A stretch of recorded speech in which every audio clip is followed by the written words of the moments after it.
You've probably noticed the same thing everyone else has. That one date, December 19th, keeps getting louder every day. Not because the cosmos circled it for us, but because people did. A mix of drills, timing, and half-explained details turned it into a magnet for speculation. So let's start by stepping out of that noise for a moment. You're not here for panic. You're here because you want the calm version, the grounded version, the one that tells you what's actually moving out there, and what was only amplified by the internet's echo chamber. Because while the world focused on a single visitor, something else was happening just outside the spotlight. Something older, something far larger, something that didn't shout for attention, but would have deserved it far more if the world had been paying attention. And that's why tonight feels different. Most people click on whatever headline shouts the loudest. You didn't. You're here because you sensed the conversation was incomplete, too dramatic in the wrong places, too quiet in the places where the real story lived. So let me talk to you plainly. The object everyone keeps talking about, it's the opening act, a reminder, not the main event, a spark that told us to look up, not a threat hanging over anyone's head. And if that was just the warning, the next question is the one worth your time. Then what exactly is the giant moving behind it? It's not a danger. It's not something racing toward us. It's something much more interesting. A discovery that doesn't fit into a trending headline. Too big and too slow for panic, but too important to ignore once you finally see it. That's the story tonight. Not fear, not countdowns, not internet noise. Understanding. And here's the quiet promise I'll make before we go any further. You're not going to be scared tonight. You're going to understand the pattern that most people missed. But before we meet the giant, we need to retrace how the world ended up staring at the wrong thing, and why that date captured so much attention in the first place. When ThreeI Atlas came back into view after passing behind the sun, you didn't feel anything different standing under your own sky. The stars looked the same. The moon rose on schedule. But in observatories scattered across the world, the mood changed. Telescopes that had been half-blind for weeks suddenly had a clear line of sight again, and every instrument that could track this thing turned toward it. Fresh images started to come in. Long exposures, deep frames. You had a faint, fuzzy visitor before. Now you had structure. The tail looked longer, more complex. Jets of material seemed stronger, angled differently. The brightness curve shifted in ways that didn't fit neatly into the simple, comfortable models. Inside data rooms, people weren't panicking. They were leaning in. That's where the new wave of headlines started. Interstellar visitor entering new phase. Activity surge after perihelion. Never before seen behavior continues. For astronomers, that meant keep observing, keep measuring. For the rest of the world, it meant something else. The story wasn't over. And once people feel that, attention doesn't drift. It sharpens. Then came the press conference. You've seen enough of those in your life to know the script. A sober backdrop.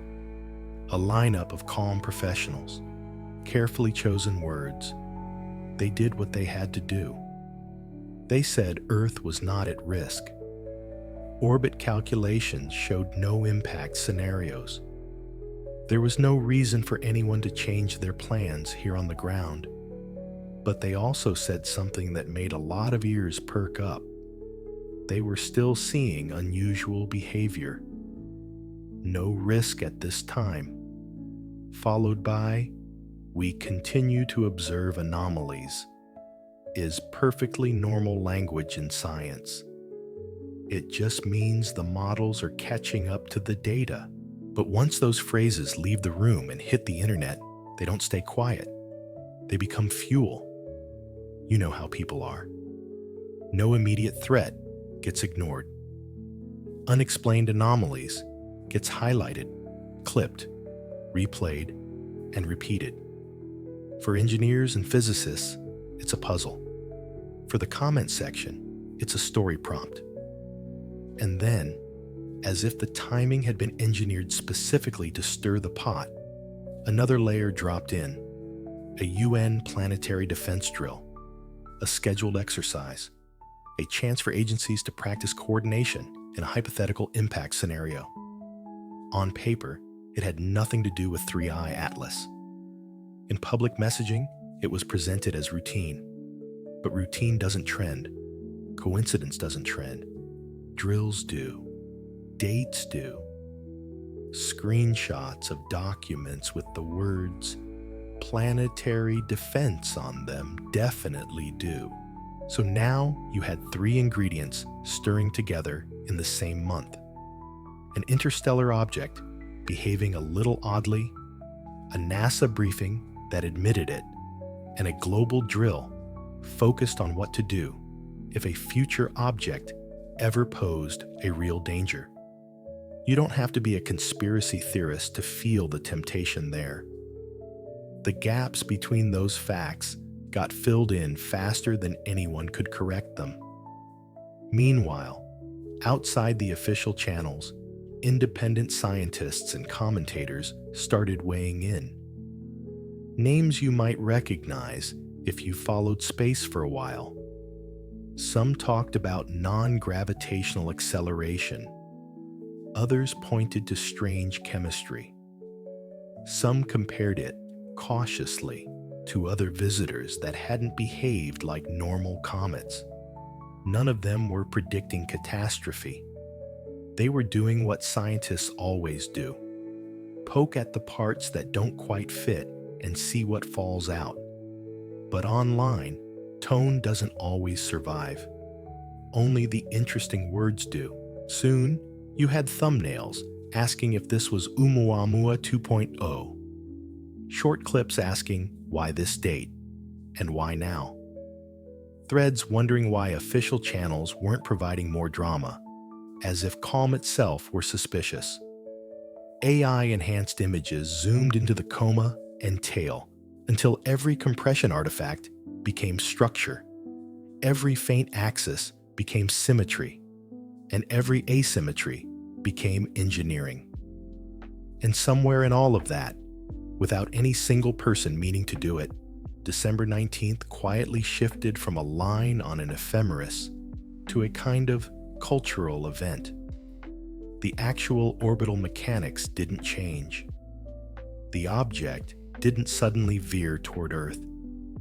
But the way people felt about that day did. What you were watching wasn't the physics changing, it was the story changing. Ask yourself honestly, was anyone you know afraid because they had read the raw astrometric data? Probably not. They were reacting to timing, to language, to clips pulled out of context, to a press conference here, a drill there, and a visitor from another star system hovering in the background like a movie poster. And if you've lived long enough, you've seen this pattern before. Not with comets, maybe, but with markets, storms, news cycles. The same human brain that kept your ancestors alive in the dark is still wired to jump when enough signals line up in a tight cluster. Date, event, mystery. It doesn't take much more than that to set off a low hum of unease. From a distance, you can see how simple it really was. A new phase of activity after perihelion. A carefully worded statement admitting unusual behavior. A global exercise whose timing looked worse on social media than it did on the planning calendar. A swarm of voices. some cautious, some careless, all amplifying the sense that something big had to be hiding behind it all. The universe hadn't promised anything for December 19th, but people had. They filled the silence with expectation. That's how you end up with a date that feels loaded even when the data doesn't demand it. Not because a rock in space decided to make that day special, but because human attention did. The world wasn't nervous because of what the numbers said. The world was nervous because everything seemed to be happening at once. You felt it too, just in a different way. Less as fear, more as an itch that the story you were hearing wasn't the whole one.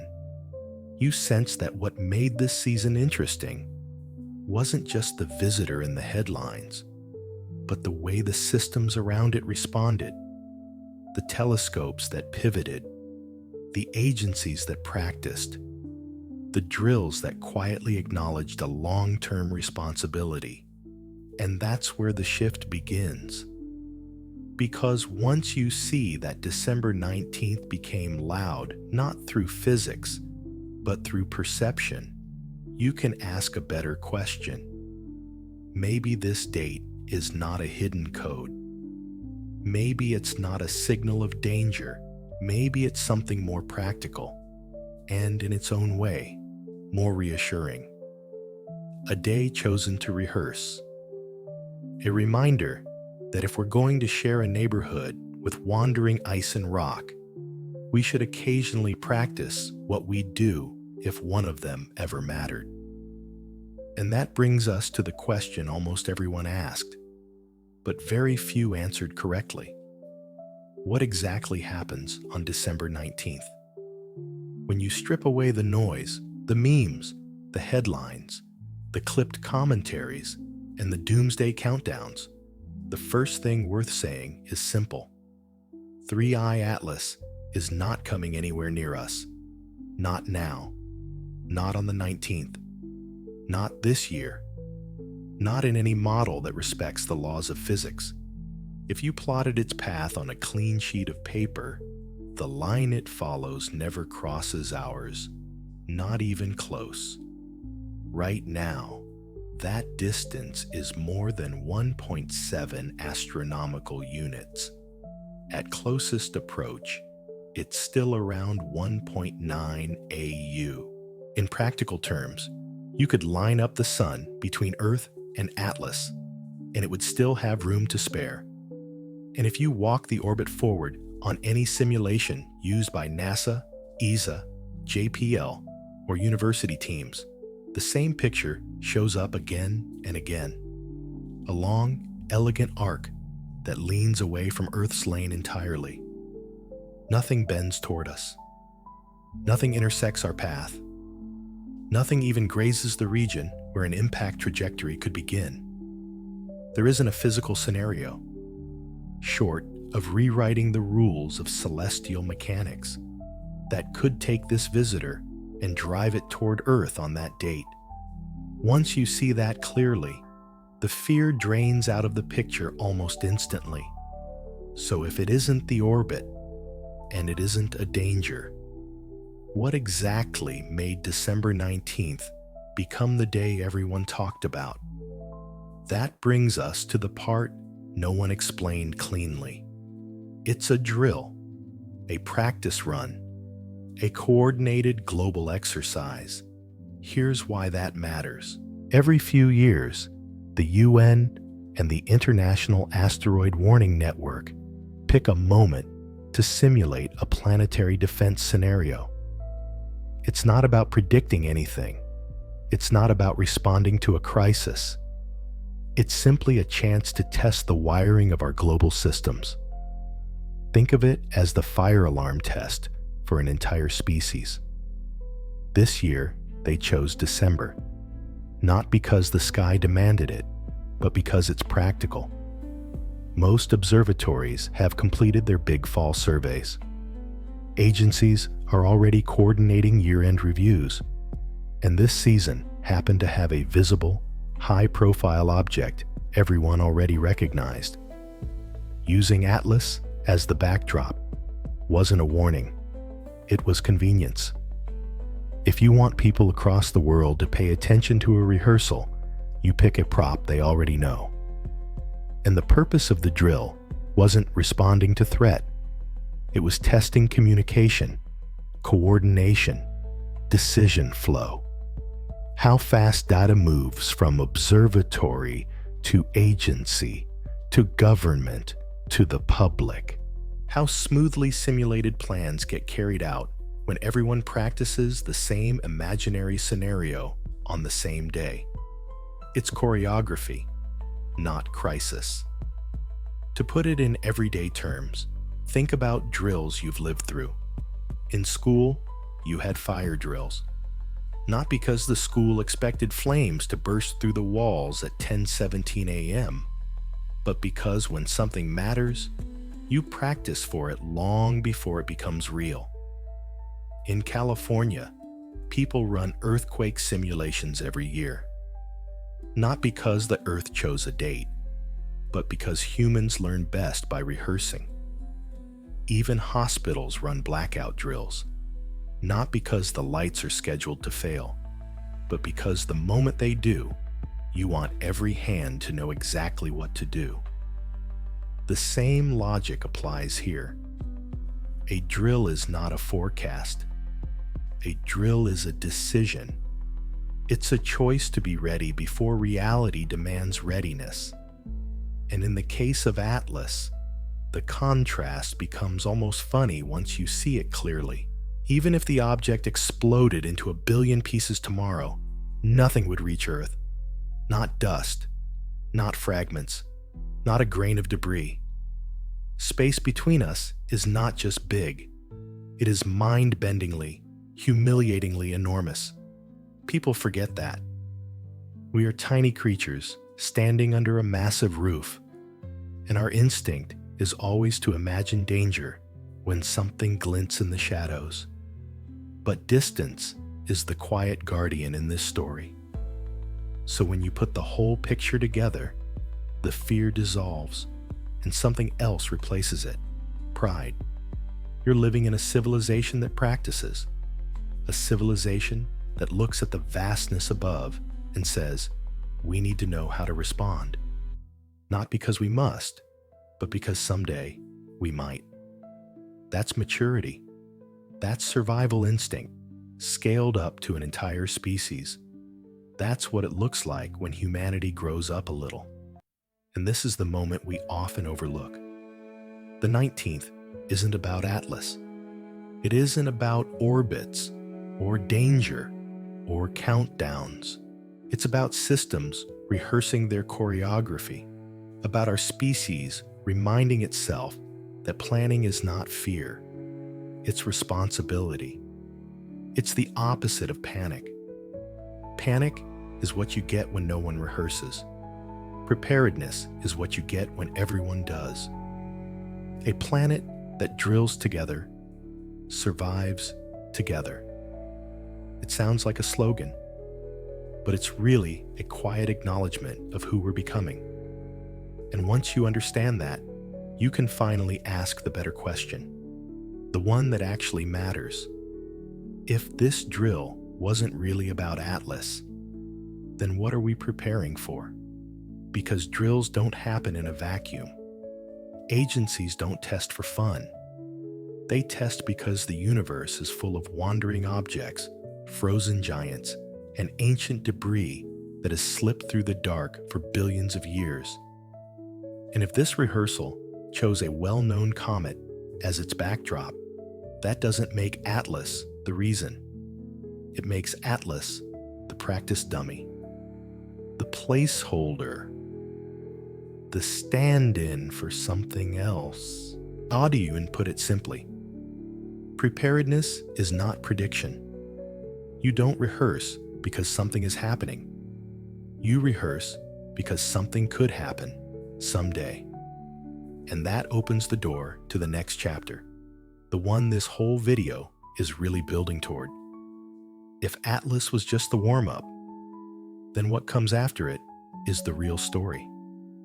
And that's where we go next. If you've been following astronomy for years, you already know this deep truth. Space keeps its mysteries quiet, right up until it doesn't. And when something breaks that silence, you pay attention. That's why the past decade feels different. There's a new pattern forming, one we weren't seeing 50 years ago, 20 years ago, or even 10. It began with one object, then another, and now a third. 3 visitors. 3 trajectories that didn't begin in our sun's cradle. 3 reminders that our solar system isn't isolated. It's part of a larger, drifting neighborhood. Let's walk through them, one by one, as a kind of quiet timeline of how humanity grew up without even realizing it. The first was 1I Oumuamua. You probably remember that strange season in 2017. The shock, the speculation, the confusion. Oumuamua didn't behave like anything we'd cataloged before.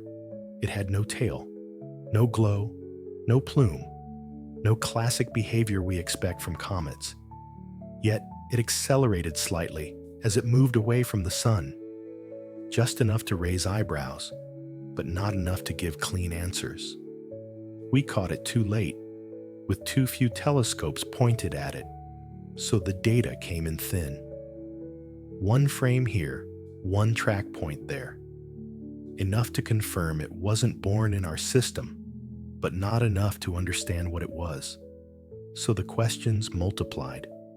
Rock, exotic ice, pancake-shaped fragment, or, as some dared to whisper, a solar sail. Something designed rather than formed? None of those theories settled cleanly, and maybe that's why 1I still lingers in the collective imagination. It arrived, it gave no explanation, and it left behind only arguments.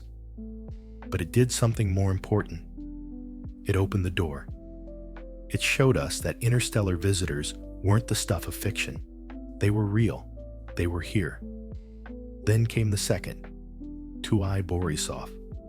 Unlike Oumuamua, this one was unmistakably a comet. A long tail, outgassing patterns that matched the textbook shape, motions that followed gravity with no dramatic surprises. It looked like the comets we grew up learning about, just not from our neighborhood.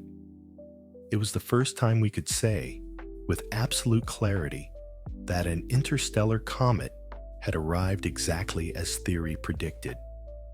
That alone made history. But there was something else. We caught it early. We tracked it better. We saw it approach, shine, shed, and depart. And for the first time, ordinary people, not just scientists, watched an interstellar object unfold in something close to real time. That's when a quiet shift happened in astronomy. The question was no longer, will we ever see another? It became, how many have we already missed? Which brings us to the third visitor, 3I Atlas. And this one marks a turning point. Not because it's the most mysterious, or the brightest, or the fastest, but because of the era it arrived in. When Oumuamua came, we had limited data. When Borisov came, we had better instruments. But when 3I Atlas came, we had something new. Global real-time monitoring, AI-enhanced imaging, automated surveys scanning the sky non-stop, a planetary defense drill sinking nearly every agency on Earth. It was the first interstellar visitor to arrive in a world wired for instant observation.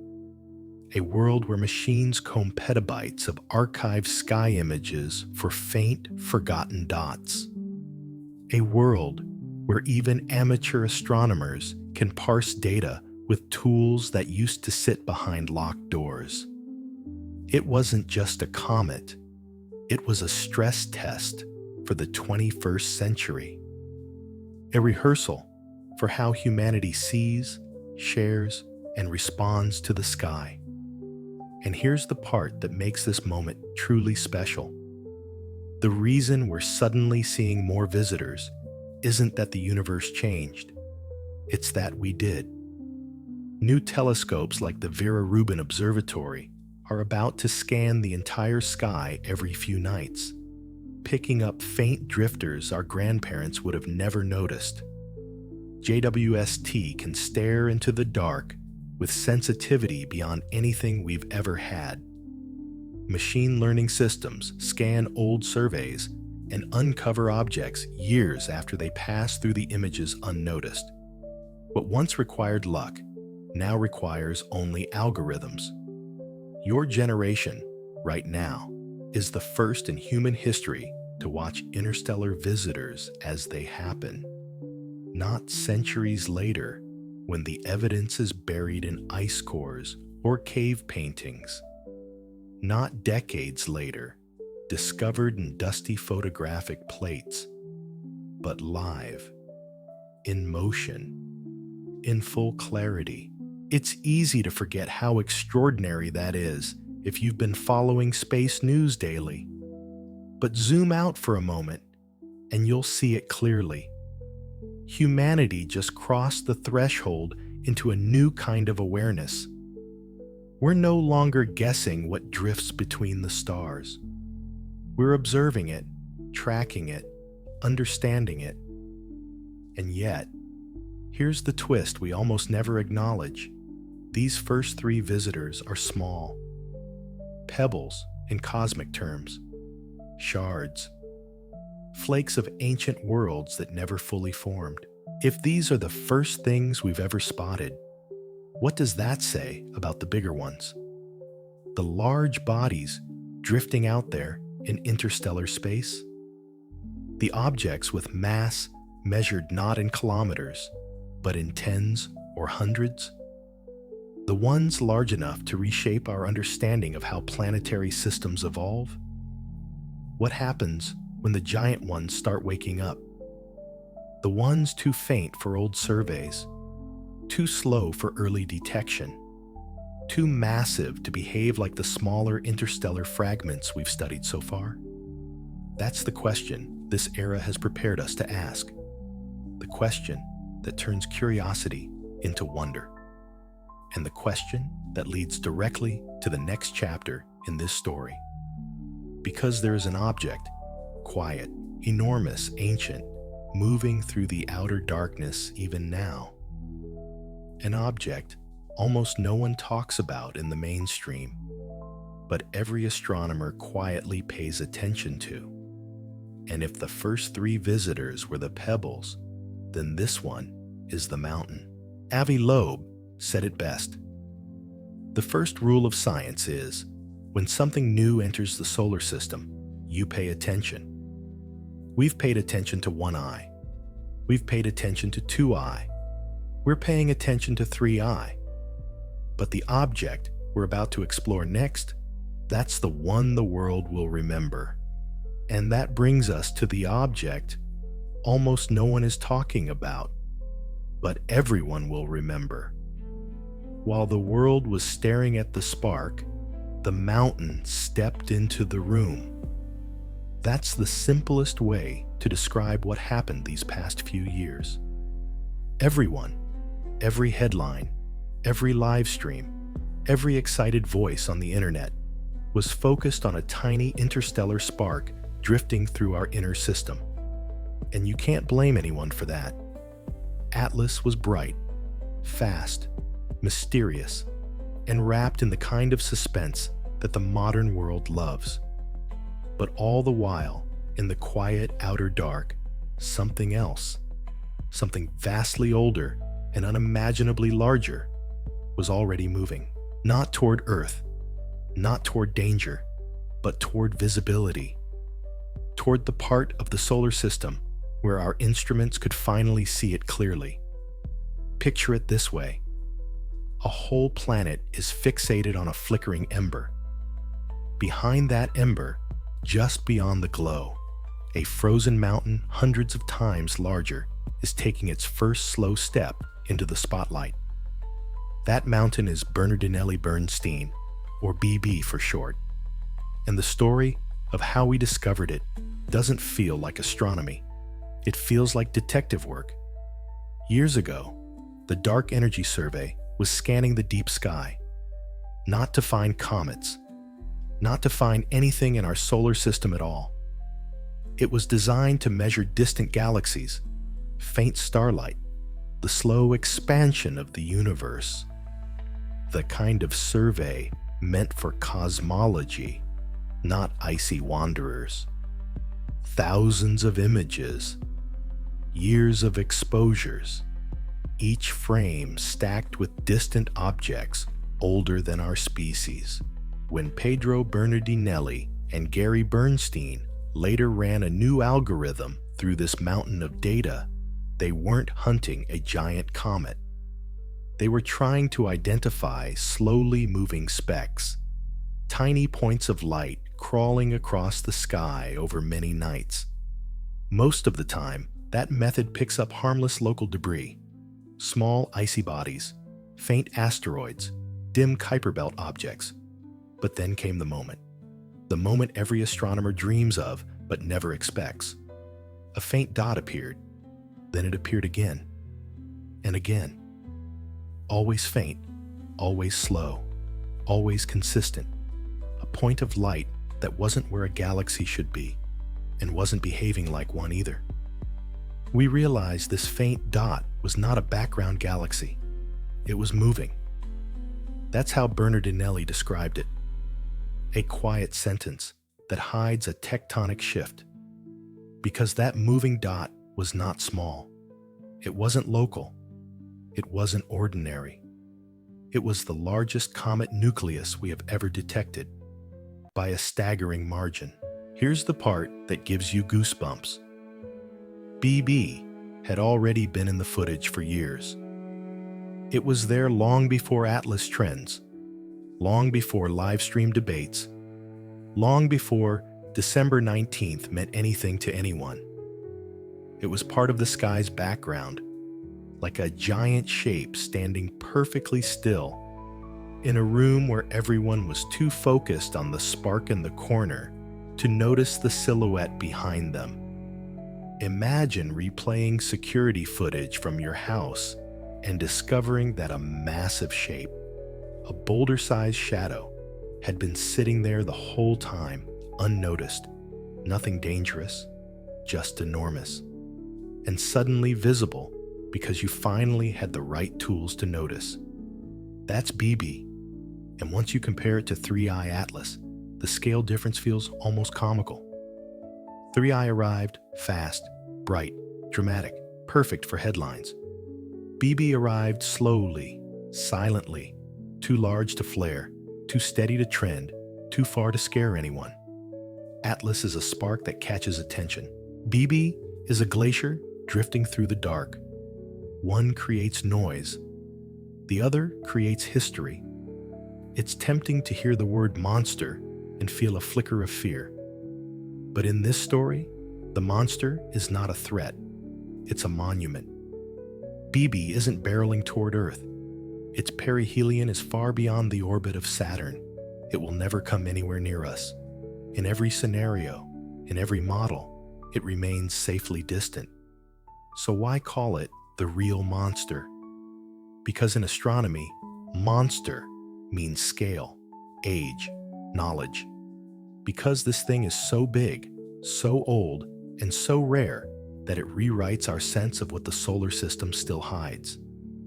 Because if Atlas serves as a reminder that interstellar visitors exist, BB serves as the reminder that our own outer system holds giants we've only just started to discover. That's the meaning behind the title you clicked on. ThreeI Atlas was just the warning, meaning the warning that we've entered a new age, an age where long-forgotten giants and unexpected visitors are now visible. Here's the real monster headed our way, not as a threat, but as an arrival. A scientific gift slowly drifting inward, giving us time to study something we've never seen at this scale before. Because the truth is this: BB didn't just appear. It was thrown inward millions of years ago, long before humans existed, long before mammals existed. It has been falling, inching, drifting under the faint pull of the sun, long enough for continents to shift and civilizations to rise. And it just so happens that it reaches detectable range now, right now, when humanity has telescopes strong enough, computers fast enough, and machine learning systems accurate enough to catch it in real time. You're alive at the exact moment when the solar system's ancient library is finally being opened. You, sitting wherever you are right now, are watching a storyline that couldn't have happened at any other point in human history. And that's the awe of this moment. Not fear, privilege, not threat, access, not danger, discovery. Because BB isn't just an object. It's a messenger from the deep past. A frozen memory from the era before the planet settled. A relic of the Oort cloud sculpted before Earth even cooled. And you're here to witness it. Pedro Bernardinelli once said, "We weren't searching for a giant comet. It simply revealed itself in the data once we looked in the right way." That's the quiet magic of this age. We're seeing things not because they suddenly exist, but because our eyes have finally grown sharp enough to notice them. So now, the question becomes simple. What exactly is this country-sized snow mountain? And why are astronomers quietly calling it the largest comet nucleus ever seen? If you want to understand why astronomers whispered when they first saw the numbers, why observatory teams quietly double-checked their models, why some of the most unshakable scientists paused before announcing it publicly, you need to start with the simplest, most human comparison possible. Size. Imagine placing a sheet of transparent paper over a map of the American Northeast. Now draw a circle that stretches from Washington, D.C. to Philadelphia, roughly 137 kilometers across, bigger than many U.S. counties, bigger than some U.S. states if you flatten them sideways. Now imagine that circle is not a city, not a storm, not a landscape, but the core of a single comet. That is Bernardinelli-Bernstein, or in the language of astronomy, C 2014 UN 271. But country-sized snow mountain feels more honest. If you laid it across the state where you live, it wouldn't land near your cities. It would erase them. Not because it's violent, just because of sheer scale. This thing is not a dirty snowball. It's not a frozen chunk of ice the size of a hill. This is a frozen mountain range, a continent drifting in slow motion. And that's before we even talk about its story.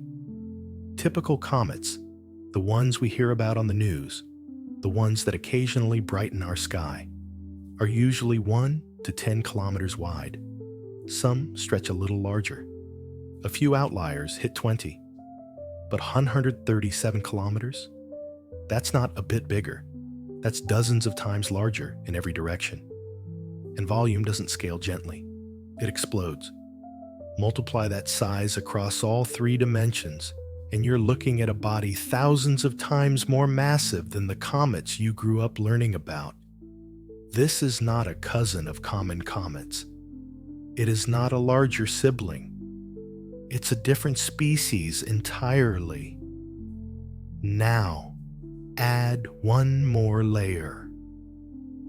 Its orbit. Bernardinelli-Bernstein didn't form anywhere near the planets. It didn't form near the sun. It didn't form in the asteroid belt, or the Kuiper belt, or any region we can point to in a textbook. This mega-comet originated in the Oort cloud, a spherical shell of icy fragments scattered halfway to the stars. Its orbital path stretches tens of thousands of astronomical units. Its full cycle takes millions of years. To BB, a single day of motion is longer than the entire history of human civilization. Its approach toward the inner solar system began when early mammals were still hesitating between trees and open ground. And the best part? Even at its closest point, its perihelion, happening around 2031, it stays far beyond Earth, about 10.9 AU, outside Saturn's orbit, far outside any zone where a threat scenario even makes sense. From Earth's point of view, this isn't danger. This is a show, a safe one, a slow one, but an extraordinary one, because a body this large, this old, this pristine, is a treasure chest for science. You're looking at a piece of the original solar system, untouched since the sun was an infant. It carries the raw ingredients of creation, ancient ices, exotic volatiles, molecular fingerprints of the environment in which our system formed. Studying it is like reading a billion-year-old diary written in frozen dust and trapped gases. We're not just seeing an object, we're seeing history. And astronomers felt that the instant they realized what they were looking at, the first reaction was cautious optimism. Large object, unusual size estimate, interesting find. Then the model sharpened. The error bars tightened. The shape clarified. And suddenly, the mood changed. This is the largest comet nucleus ever detected. Not by a little, by a landslide. You could feel the shift in the scientific community. They don't get emotional outwardly, but the quiet tone, the steady phrasing, the careful rollout of data, you could tell this discovery meant something rare, something career-defining, something you might only see once in a lifetime. Compared to this, ThreeI Atlas feels like the appetizer before the banquet. Atlas gives us months of excitement, new images, new questions, a burst of activity. BB gives us a decade, a front row seat to a frozen traveler whose journey began before humans evolved, and who arrives in our observable reach at the exact moment our technology becomes capable of appreciating it. This is what makes BB feel less like an object and more like a presence, a kind of cosmic elder entering the quiet glow of our telescopes, offering knowledge instead of spectacle. And here's a perspective most people never get.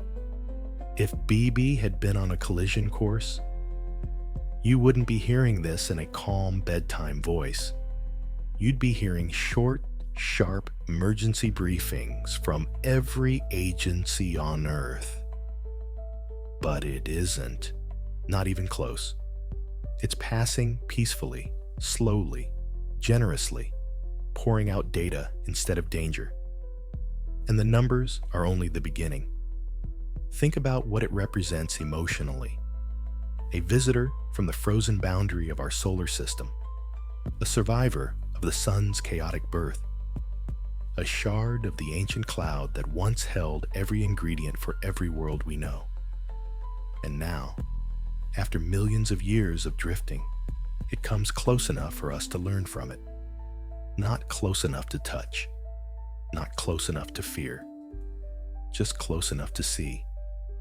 Imagine describing that to someone from any other century in human history.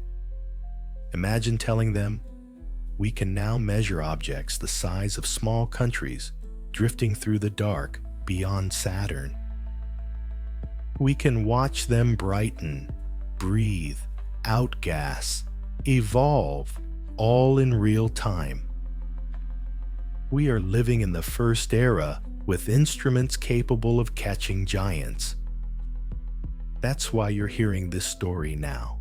That's why astronomers look at BB and feel not panic, but reverence. Because this is the rarest kind of moment, a chance to observe something massive, ancient, and utterly harmless. A cosmic mountain stepping into the light just long enough for us to learn from it, before it fades again into an orbit so long it will not return in any human memory.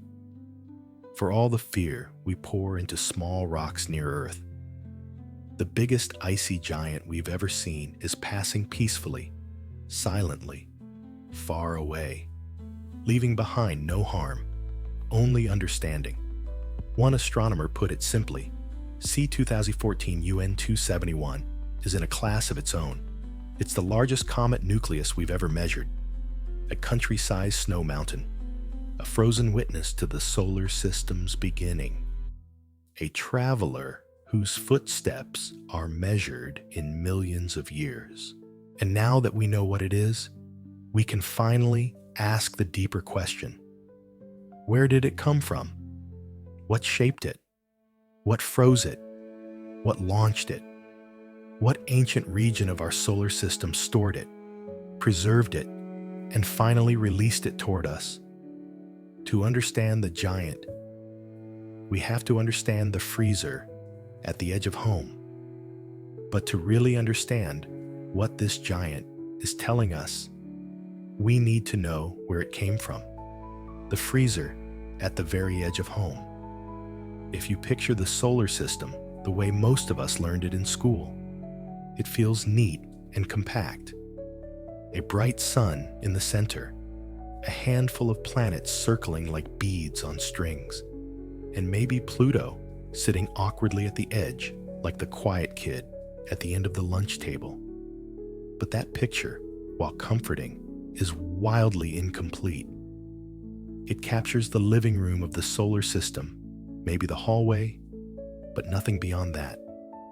So let's rebuild that picture together, slowly, gently, in a way your mind can hold without stress. Imagine the solar system as a house, not a small house, but a big old lived-in one. The sun is the fireplace in the center.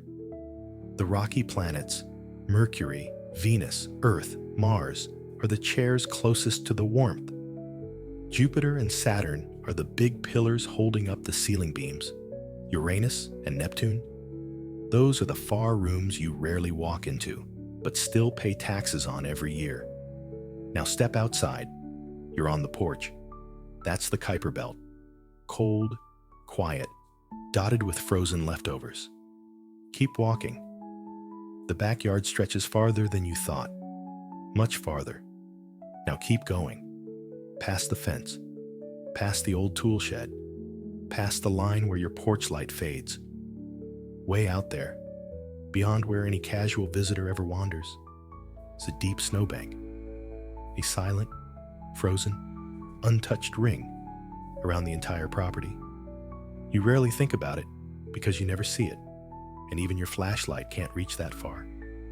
That snowbank is the Oort cloud, not the backyard, not the fence line.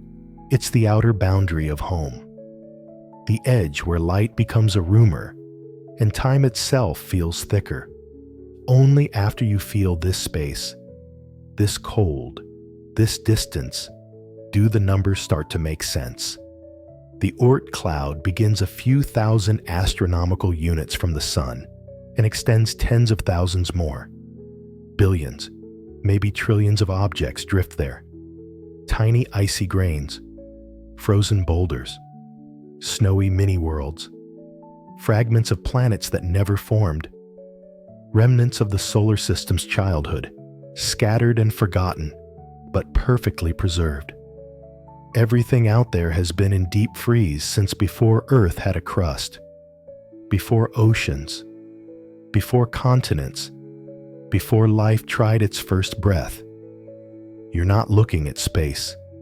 You're looking at a time capsule so vast it wraps around the sun like a ghostly halo. A library of everything that didn't make it into the planets. A frozen archive waiting for something. A nudge, a tug, a gentle gravitational poke. to send one of its books drifting inward, because that's what comets are. Books pulled from shelves. Each one opens a page from the earliest chapters of our solar system story. And Bernardinelli-Bernstein? That's not a book. That's an encyclopedia volume, the kind that lands with a thud if you drop it on a table. But before we go there, let's linger on this idea. Why does the Oort cloud exist at all? 4.5 billion years ago, the space around the young sun was chaotic. Planets were forming, rearranging, colliding. Jupiter was throwing debris outward like a bouncer tossing guests who overstayed their welcome. Saturn, Uranus, and Neptune added their own gravitational pushes. Some fragments got flung into deep space, never to return. Others got tossed just far enough to stay bound to the sun, destined to drift forever on the outskirts. That's the Oort cloud, trash and treasure, scattered in the same breath. Debris, yes, but debris so ancient and untouched that scientists treat each piece as sacred, which brings us back to why you almost never hear about it. It's dark, too far, too faint. Most objects out there are simply too small and too cold for even our best telescopes to notice, unless something enormous, like BB, starts moving inward. The Oort cloud remains silent. No headlines, no brightness, no drama.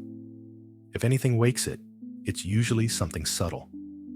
Galactic tides, yes, real tides created by the Milky Way's gravity, can gently shift orbits over millions of years. Stars passing nearby can jostle objects like someone bumping into a crowded coat rack.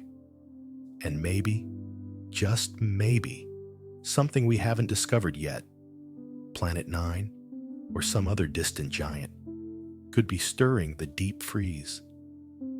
We don't know the exact trigger for Bernardinelli-Bernstein, but we know this: whatever nudged it happened long before humans existed, long before mammals existed, long before Earth looked anything like the home you know now. And slowly, patiently, this icy world began falling inward, not in a dramatic plunge, but in a drift so slow the universe barely noticed, until our telescopes got sharp enough, until our sensors got sensitive enough, until our algorithms got wise enough. Now it sits where we can see it. Finally, barely, but clearly enough to learn something meaningful. And here's the beautiful symmetry you might not have realized. While ThreeI Atlas came from outside the solar system, bringing stories of the interstellar sea, Bernardinelli-Bernstein comes from inside the solar system's memory. One teaches us about the space between stars. One teaches us about the space before planets. They're like two witnesses from opposite sides of our cosmic neighborhood. Atlas tells us about the universe out there. BB tells us about the universe back then. And the Oort cloud is the bridge between those ideas, a place where the past waits quietly for the future to notice it. Carl Sagan once wrote, "We are like butterflies who flutter for a day and think it is forever." The Oort cloud laughs gently at that idea. In its timescale, humanity is a spark, a momentary flicker, a whisper. Yet here we are, flickering creatures catching the glint of an icy world that started its journey before our species took shape. And that's the wonder of this era. Your solar system doesn't end where you think it ends. It doesn't end at Neptune. It doesn't end at Pluto. It expands into a dark, silent ocean of comets stretching almost halfway to the nearest stars. An ocean you've lived beside your entire life without ever seeing. An ocean we're only now beginning to hear. And from that frozen halo, every once in a very long while, something starts to move. Something large enough, ancient enough, and bright enough to reveal itself before it arrives. Something like C-2014 UN-271, a comet so massive it begins to breathe long before we can see its face. And once you understand the freezer, you're ready to meet what climbs out of it next. Out in the high desert of Chile, there is a place where the universe speaks in frequencies too quiet for human ears. No city lights, no traffic, just the endless dark of the Atacama night, and an array of white dishes standing like watchful sentinels across the sand. That's ALMA, the Atacama Large Millimeter Submillimeter Array. Not a telescope for pretty pictures, not a tool for casual stargazing. ALMA is an ear pressed against the cosmic chest, listening for whispers made of light so stretched and faint they might as well be the breath of the universe itself. One night, the array was pointed toward a patch of sky that didn't look like much. No bright comet tail, no dramatic plume, just darkness, and a set of coordinates marking where a faint, slowly moving object, Bernardinelli-Bernstein, was supposed to be. They weren't there to watch it glow. They were there to listen. Every molecule in the universe emits a signature, its own tiny radio fingerprint. Carbon monoxide, carbon dioxide, methanol, ammonia. These molecules rotate, vibrate, and shed energy in predictable, measurable lines. ALMA doesn't see a comet. ALMA hears it. It detects the soft static hum of molecules escaping into space, molecule by molecule, photon by photon, broadcast across billions of kilometers. And on that night, buried in the noise, something appeared.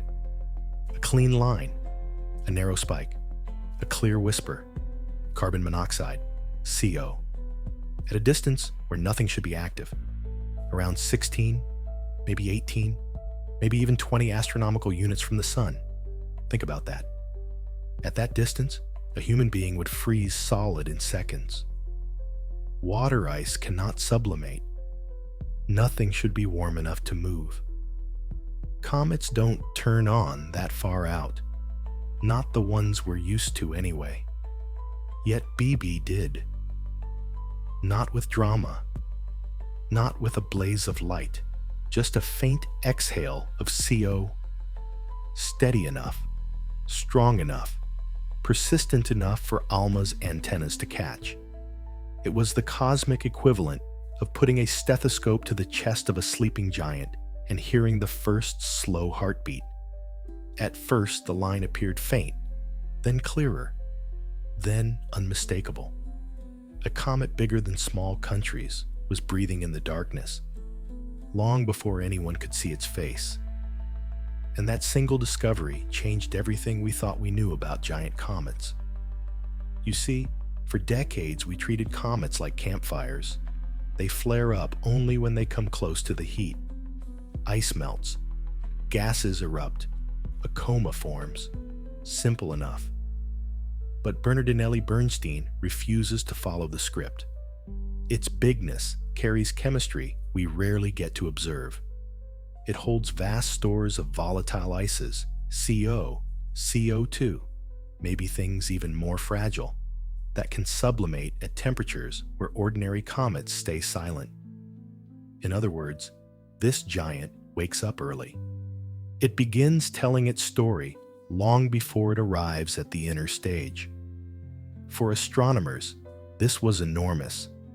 Not spectacular in a visual sense, but spectacular in meaning, because this was the first time in human history we detected a massive Oort cloud comet turning on so far from the sun. The first time we measured the early stirring of a traveler whose chemistry hasn't changed since the solar system's infancy. The first time we heard a giant speak before it glowed. To visualize what ALMA did, Imagine a sleeping creature in deep hibernation. Its chest moves once every few minutes, not enough to wake it, but enough to prove it's alive. Now imagine placing a heartbeat monitor on that creature. At first, the line is flat, then a blip, then another, then a pattern. That's what ALMA saw. A slow, rhythmic exhale of CO. A whisper of activity, subtle but undeniable. And that whisper told us something profound. BB isn't a snowball waiting to be warmed. It's a reservoir of ancient chemistry, ready to express itself the moment the sun comes close enough. Even if close is still unimaginably far by human standards. Scientists were electrified, not loud, frantic excitement, but the quiet thrill of a discovery that expands the edge of a field. They realized they could refine models of when comets activate. They could map the volatile gradients inside giant nuclei. They could study the stratified memory of the early solar system sitting inside BB like rings inside a tree. Most people never heard the story. There were no flashy images, no viral animations, only a handful of experts listening to a faint emission line from a world drifting through the deep cold. But you're hearing it now. And that's the beauty of this moment. While the world didn't notice, you're lying here tonight, listening to the first breaths of a comet larger than many countries. Not a danger, not a countdown, just a voice from the deep freezer of the solar system, speaking softly to those patient enough to listen. A country-sized ice giant murmured in the dark, and ALMA heard it. Detecting CO this far out means this comet is already awake, even in the deep cold. That's how one ALMA scientist put it. But another line captures the feeling even better. Sometimes, the universe whispers before it speaks. And if a giant like this can wake up at the edge of the sun's reach, breathing long before it shines, then we're left with one irresistible question. If one giant can wake up this far from the sun, is it truly alone out there?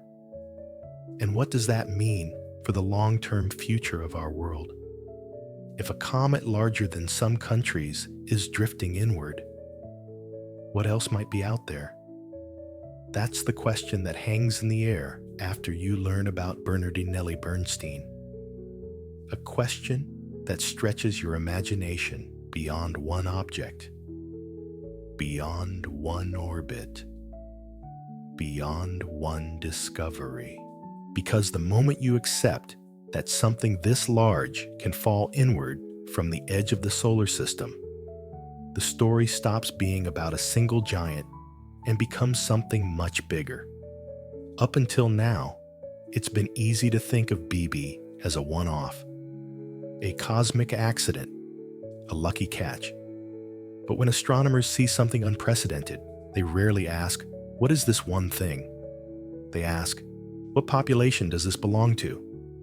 Because nothing in space exists in isolation. Not planets, not asteroids, not comets, not even giants. So let's walk through the two scientific possibilities. Both are fascinating, both are humbling. Neither is frightening.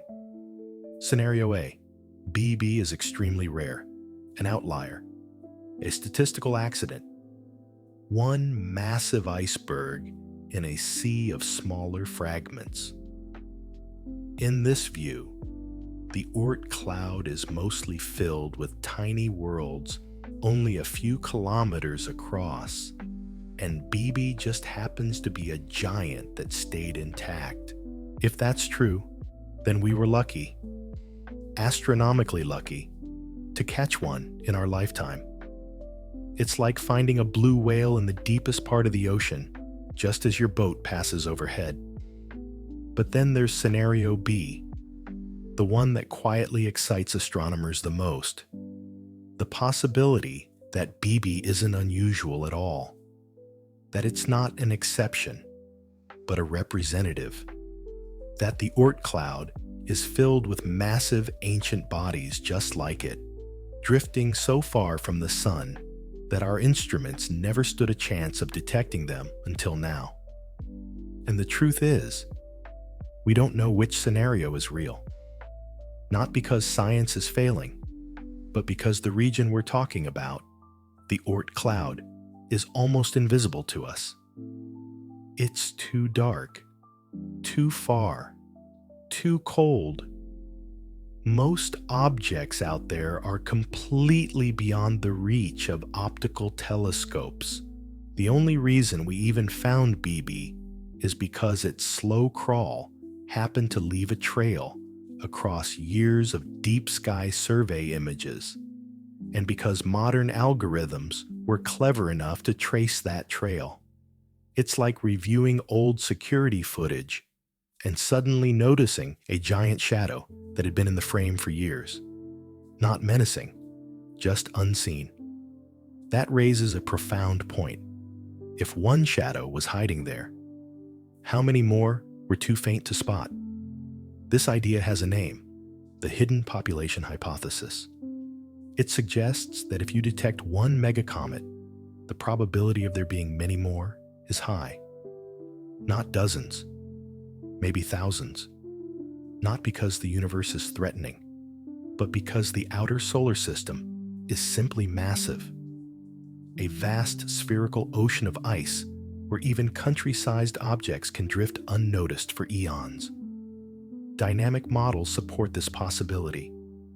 Galactic tides, the slow gravitational tug of the Milky Way, can disturb orbits every few million years, passing stars, gliding quietly by our region of space, can nudge thousands of objects inward like a hand brushing the surface of a pond. Even giant molecular clouds can shift trajectories when the solar system moves through denser regions of the galaxy. In any of these cases, you don't just send one comet inward, you disturb a whole family, a cluster, a batch. BB may be one member of a group nudged inward by some ancient encounter between our sun and a wandering star. It might not be the oldest child, it might just be the first one we noticed. And then there's the more speculative idea, Planet 9. No drama, no certainty, just a shimmering possibility. Some researchers suggest that the odd orbits of certain distant objects might hint at a planet-sized body way out beyond Neptune. Something big enough to organize outer debris into patterns. We don't know if it exists. We don't know if it's responsible for anything we're seeing. But the idea is beautiful in its symmetry. A distant shepherd shaping the edge of our home in ways we're only now learning to notice. Whether or not Planet 9 is real, one thing is clear. The edges of the solar system are not a quiet, empty void. They're a wilderness, a frontier, a region where gravity, time, and ancient history perform choreography far too slow for the naked eye to detect. And that brings us back to the present, back to ThreeI Atlas drifting through the inner system, back to BB falling inward from the deep freeze.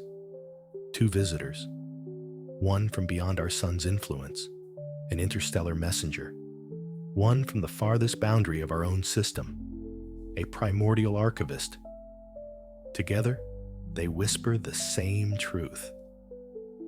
Your solar system is far more crowded than you ever imagined.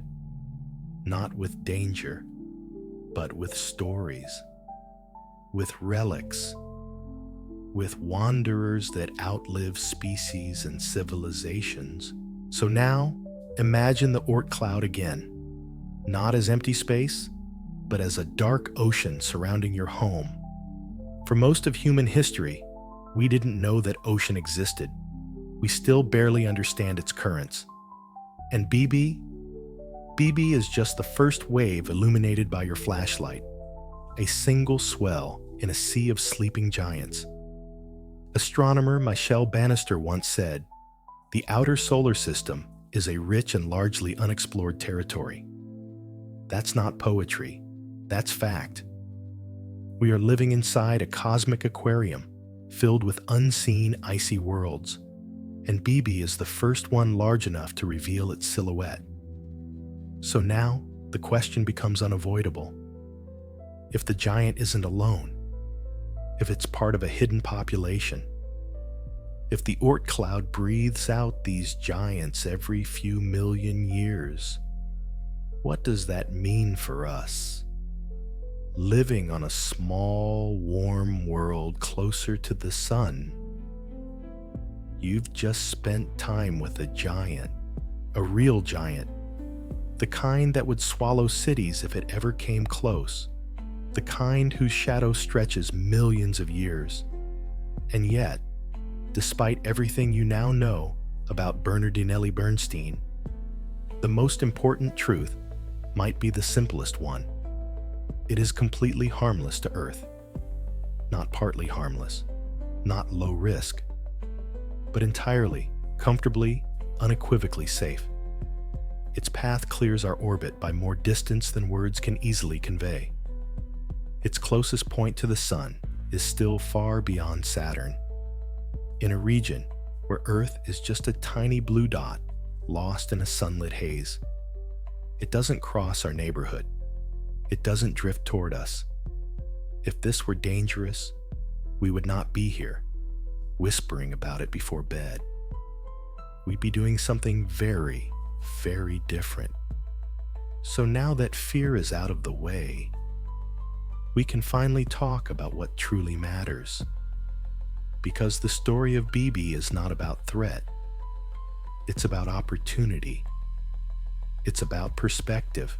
It's about the long arc of human destiny and what these distant objects mean for the kind of species we are becoming. When you hear the word comet, it's easy to picture a glowing tail, a beautiful streak across the sky. But in reality, comets are something far more practical. They are warehouses, reservoirs, cold storage vaults filled with the ingredients of planets, oceans, atmospheres, even the molecules that help spark life on Earth. A typical comet is a dirty snowball, but a mega-comet like BB? That's a frozen mountain range.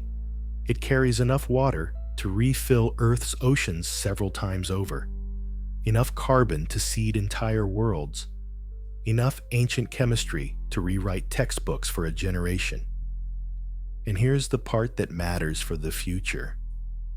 For an advanced civilization, or even a civilization beginning to think ahead, comets are fuel. They are water stations, air stations, building material depots. They are the stepping stones that could allow humanity to expand outward, slowly and safely, one icy island at a time, into a solar system that becomes less mysterious with each passing decade. Imagine the world your grandchildren will live in. Nuclear-powered probes cruising effortlessly past Neptune. Fusion-powered engines turning months into weeks. The first cryogenic stations built on distant chunks of ice. Tiny outposts of light in the dark. Humans, one day standing beside a frozen cliff on a comet the size of a state line, watching sunlight glint across a landscape older than Earth's first continents. That future doesn't begin with a spaceship. It begins with understanding. It begins with curiosity. It begins with learning how to read the giants drifting through the cold. And this is where ThreeI Atlas quietly re-enters the picture, not as a threat, but as a wake-up call. Not as a warning of doom, but a warning of responsibility. When ThreeI Atlas appeared, the world did what the world often does. It reacted, hard, fast, loudly. But the real lesson wasn't danger. It was timing. It was maturity. It was the realization that humanity is now living in an era where we can track these visitors in real time, understand their origins, and treat them not as omens, but as information. 3I didn't tell us something bad was coming. It told us something important is beginning.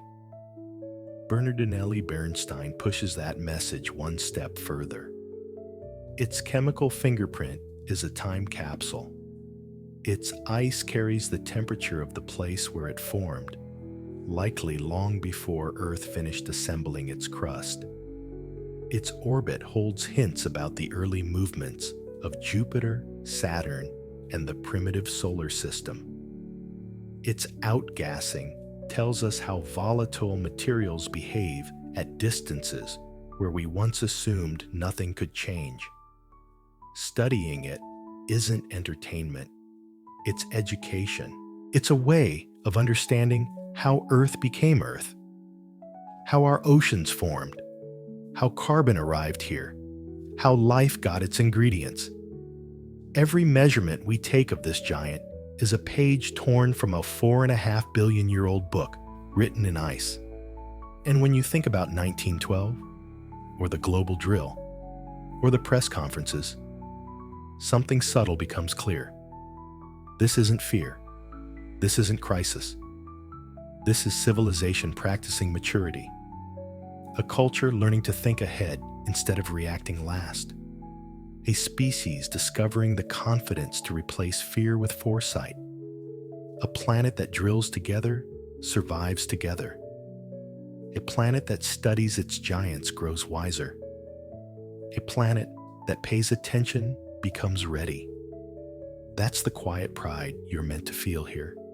Not adrenaline, not dread, but a sense that you are living in the first generation capable of understanding the giants drifting at the edge of home, and the first generation able to use that knowledge to shape a safer future.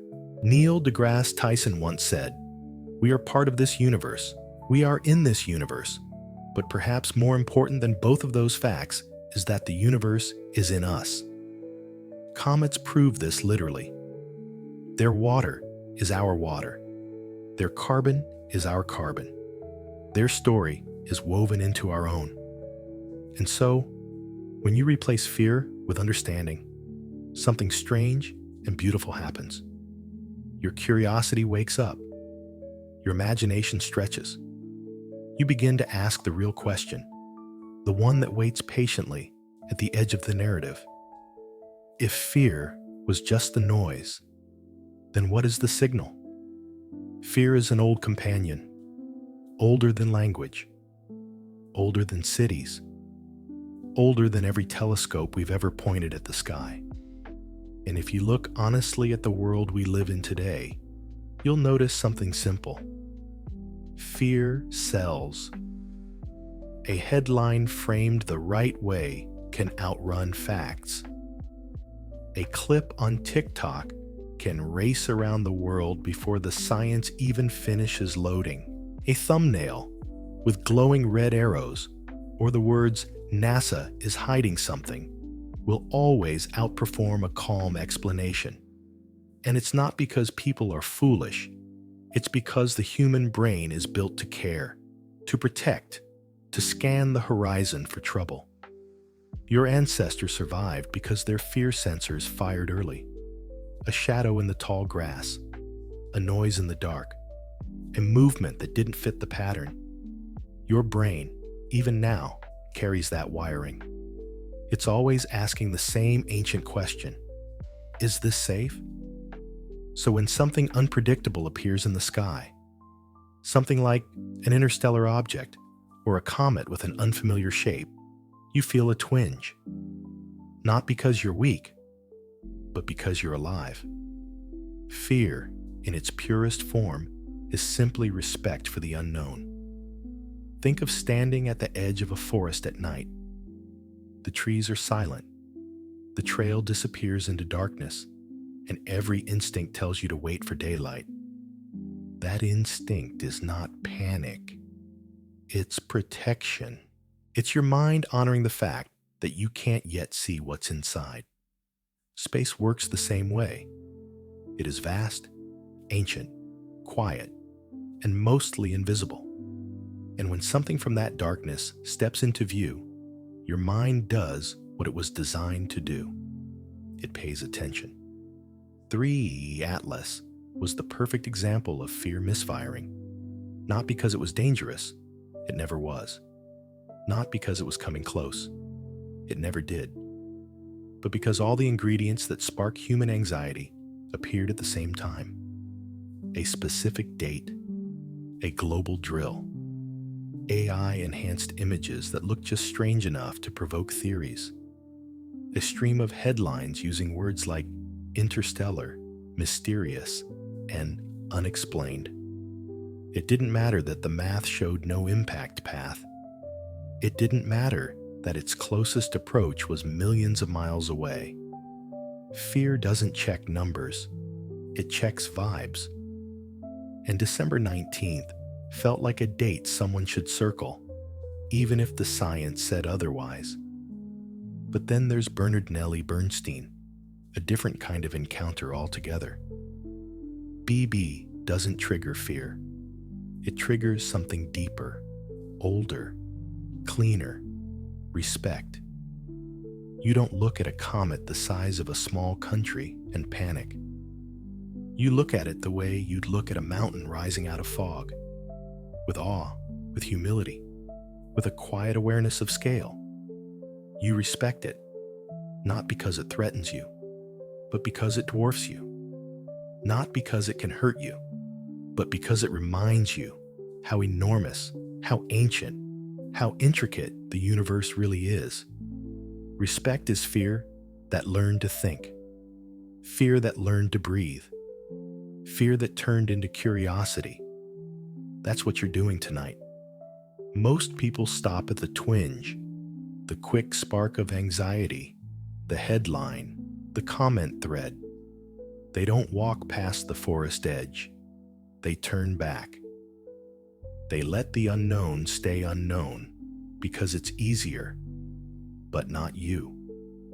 You came here to understand. You came here because knowledge feels better than adrenaline. You came here because something in you wants clarity more than drama. And whether you realize it or not, that already puts you ahead of the curve.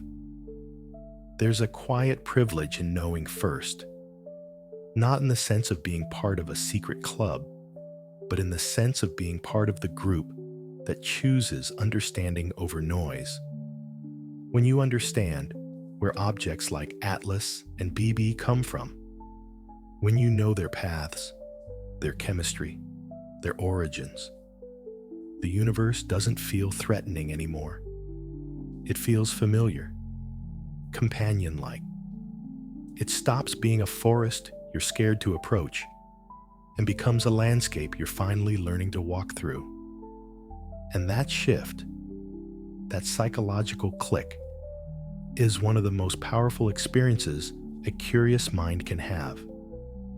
Because once you replace the reflex of fear with the habit of clarity, the night sky stops looking like a source of threats. It becomes a source of meaning. You start to see beauty in scale. You start to see intelligence in patterns. You start to feel a kind of calm that only comes from understanding your place in something vast, patient, and overwhelmingly old. Brian Cox once said, "We are the cosmos made conscious." And Carl Sagan wrote, "Understanding is ecstasy of the mind." Tonight, those lines land differently. Not as quotes you've heard before, but as truths you've just lived through. You followed the path from fear to respect, from uncertainty to insight, from noise to signal. And now the volume has dropped. The edge has softened. Your breathing has slowed. Because now you know, really know, that you are safe and you are wiser than most tonight. And when the noise fades, when the adrenaline drains out, there's only one way to close a story like this. quietly. The glow is almost gone now. 3 Atlas, the little spark that kept so many people watching their calendars, is drifting deeper into the dark. Its tail is thinning, its light folding back into the quiet it came from. And all the noise that once surrounded it, the headlines, the speculation, the countdowns, is fading with it, like ripples settling on a still lake. You can imagine it now. A tiny visitor moving farther from the sun, its brief season of attention behind it. No drama, no danger. Just a fading shimmer across the black, swallowed gently by the night. And as it disappears, you're left here in the soft calm after a long, winding journey. One that carried you across 90 minutes of cosmic storylines, connecting dots that, for weeks, had been floating loose around you. Think back to where we started. A date circled online. A drill misinterpreted. A visitor from another star drifting near the sun. A world asking questions faster than answers could form. Then we stepped back. We stretched the frame. We walked through the lineage of interstellar travelers. 1I, 2I, 3I, and placed 3I Atlas exactly where it belonged. Not as a threat, but as a reminder. Not as doom, but as practice. And then quietly, we introduced the giant, Bernardinelli-Bernstein, the real mountain of the story. Not racing at Earth, not swooping in from the darkness, but gliding through the outer solar system at a pace so slow, it feels like time itself is carrying it. A country-sized world of ice, older than every continent on Earth, moving on a path it will not complete for millions of years. From there, we walked even farther outward, past the orbits you know, past the planets that populate posters and textbooks, into the deep freezer at the edge of home, the Oort cloud, where billions of icy fragments sleep in the dark, untouched for 4.5 billion years. A place so distant that sunlight is only a rumor, a place that formed the library of comets, the archive of the solar system, waiting patiently for the rare moment when one book slides off the shelf. And then we listened, not with eyes, but with ears tuned to the faintest whispers of molecules. ALMA catching the spectral lines of carbon monoxide from a giant that had begun to breathe long before we could see its face. A pulse in the quiet, a heartbeat in the cold. Proof that even in the outer dark, things stir. Along the way, something shifted. Not in the sky, but in you. Your fear softened. Your curiosity sharpened. Your understanding deepened. Because you learned what the noise never tells you. Tonight, nothing is on a collision course with Earth. No giant is racing toward you. No hidden threat is waiting for December. The monster in this story, the one the title pointed you toward, is made not of danger, but of scale. Not of violence, but of time. It is a giant carved from the early solar system, drifting slowly through the dark, uninterested in Earth, uninterested in drama, doing nothing more than shedding a faint breath of CO as it passes through our reach. And beyond it, a universe that is wide, ancient, and astonishingly patient. A universe that rarely shouts. A universe that whispers more often than it speaks. Now let that feeling settle, that blend of relief and wonder, the knowledge that you're small, yes, but also incredibly fortunate. Fortunate to be alive in a time when interstellar guests drift through our telescopes. Fortunate to be part of the generation that watches cosmic giants wake up slowly in the cold. Fortunate to understand the story instead of fearing the headline. Because tomorrow, life continues. You'll have emails and errands, meetings and moments you didn't plan. You'll have routines and responsibilities waiting for your attention. But tonight, you can set all of that down. Tonight, you can let the universe hold the questions for you. Tonight, you can rest in the quiet certainty that nothing in the sky is chasing you. The giants are simply passing through the dark, slow, ancient, indifferent, beautiful. 3i Atlas was never the threat. It was the nudge that made you look up. The reminder that sometimes humanity needs practice. A drill, not doom. Bernardinelli-Bernstein is the real giant of the story. A traveler so slow it gives you time to breathe. A monument of ice and time gliding peacefully beyond Saturn's orbit, leaving behind only data, mystery, and a sense of awe. And you are safe. The universe is quiet tonight. The sky above you is calm. Every visitor is distant. Every orbit is steady. Every giant is moving on a path far from Earth. Carl Sagan once wrote, "For small creatures such as we, the vastness is bearable only through love." And maybe that's why stories like this work, because they replace fear with connection, noise with clarity, anxiety with perspective. So let the last of your thoughts slow down. Let the breathing of comets in the dark become a soft, distant reassurance. Let the silence of the universe settle warm and steady around you. Close your eyes. The giants aren't chasing you. They're simply passing through the night. You are safe. The universe is quiet tonight. Good night, traveler.